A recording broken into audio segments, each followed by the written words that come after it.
probably will publish this right on the page, because if you want to know what vitamin D does, and vitamin C, these are what we call cofactors in biochemistry. They are necessary in certain enzymatic reactions. Vitamin D is most important in bone density, and regulation of certain immune functions, calcium metabolism, etc. So vitamin D, very important. We get a lot of it naturally, as a result of being in sunlight. It's a complex reaction, that various forms of vitamin D are converted in our skin. You can get vitamin D supplemented in milk. It's all related to a neurohormonal axis related to calcium metabolism, and calcium is everywhere in the human body. So it's in your muscles, it's in your bones, nerve cells, everywhere. And regulating the appropriate levels of calcium and where they're stored and how they're utilized is one of the main roles of vitamin D, and it's also involved in certain immune mechanisms.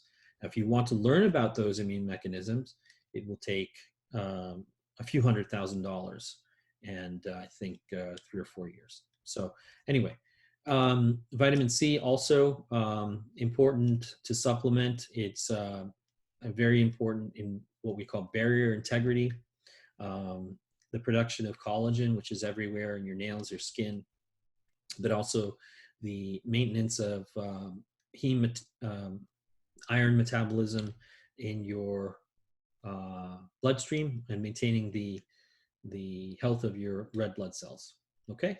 Minerals such as iron, obviously necessary for oxygenation and your RBCs and all this other stuff.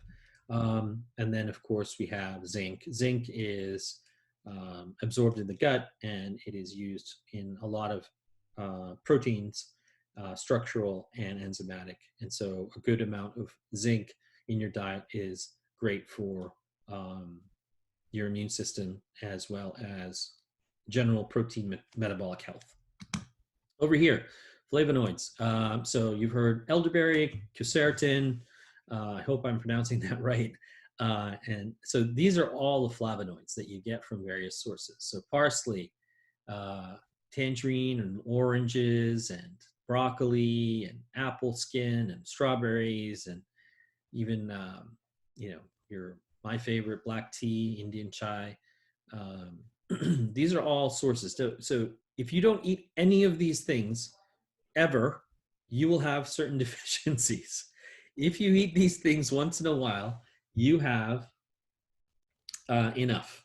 And if you want to supplement with extra, then just eat a little extra of what you find tasty, like blueberries and raspberries and cherries and broccoli and apples and strawberries, which I like. So again, there's no need to go and find a bottle of quercetin when you can have, you can just normally and naturally elevate your intake of all of these things.